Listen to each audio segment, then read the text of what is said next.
What a year 2021 has been. Though much of the binational Great Lakes region continues to grapple with the global pandemic, the region has remained resilient throughout the crisis.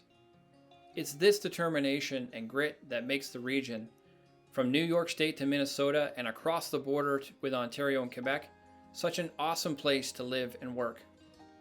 As we continue to confront the pandemic as a region, the Council of the Great Lakes region is equally focused on building the region's future economy and sustainability today. The Council does this by bringing business, government, academic, and NGO leaders together as one to deepen the United States-Canada relationship in the region. The Council also does this by working to find new ways of harnessing the region's combined economic strengths, improving the well-being of our people, and protecting the environment for future generations.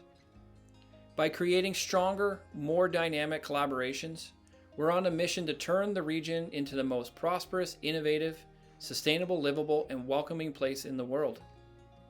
As we end the year and start a new one, I'd like to share with you some of the highlights of our work in 2021 as we strive to achieve this audacious goal with an eye on 2022.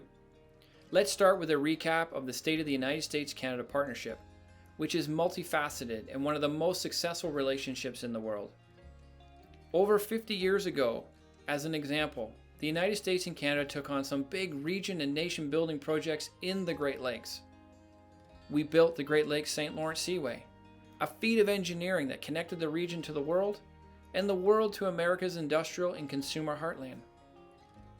Together, we turned an emergent Great Lakes auto industry into a globally dominant auto cluster through the Auto Pact of 1965.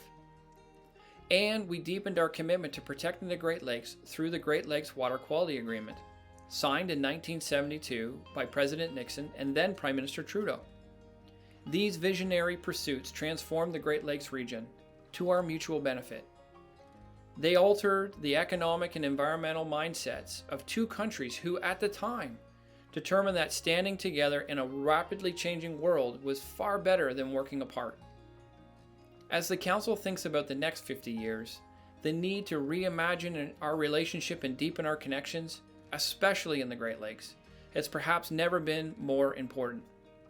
Because so much of our future economic success and sustainability rests on the ability of the Great Lakes region, the ability of both countries, to grow cross-border trade and trade with markets in Europe and Asia, to modernize the way we secure the border while speeding up the movement of people, as well as legitimate goods and services traded across it, to integrate and green the region's freight and passenger transportation systems, to grow more food sustainably to feed an increasingly hungry world, to harness our energy strengths and our assets to quicken the shift to a low-carbon or no-carbon economy, and to expand our cross-border industries so that we are well positioned to compete and win in the new economy, and do so sustainably.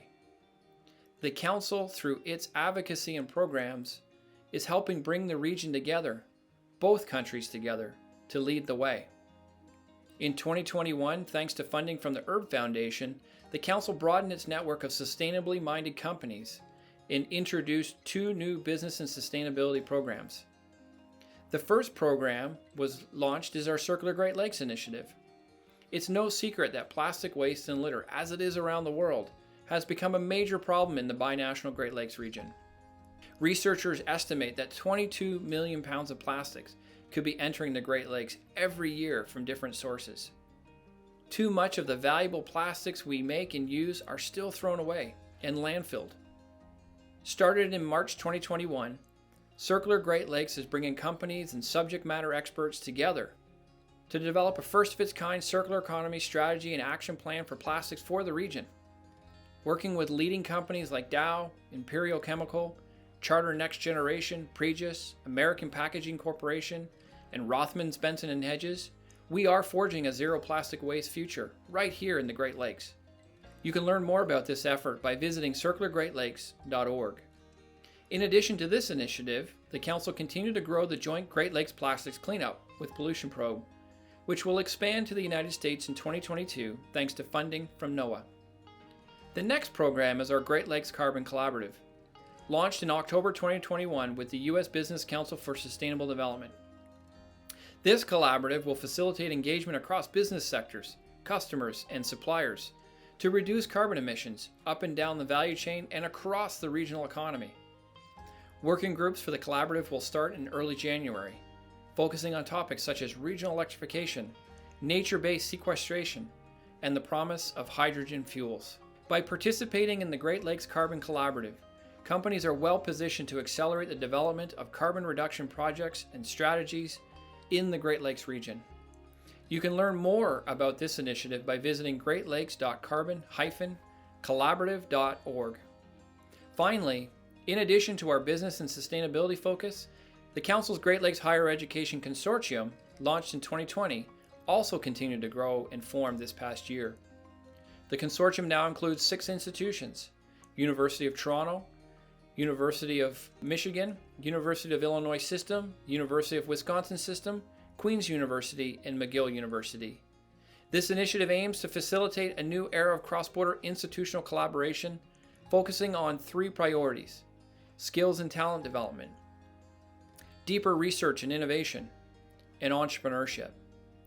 Supported by funding from the United States Embassy in Canada, the consortium is also piloting a dedicated grant to seed, scale, and sustain cross-border higher education partnerships and connections with industry.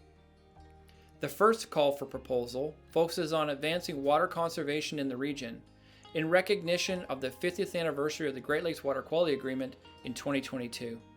Stay tuned for more details about the winning proposals. And as we transition into a new year, we're even more excited about 2022.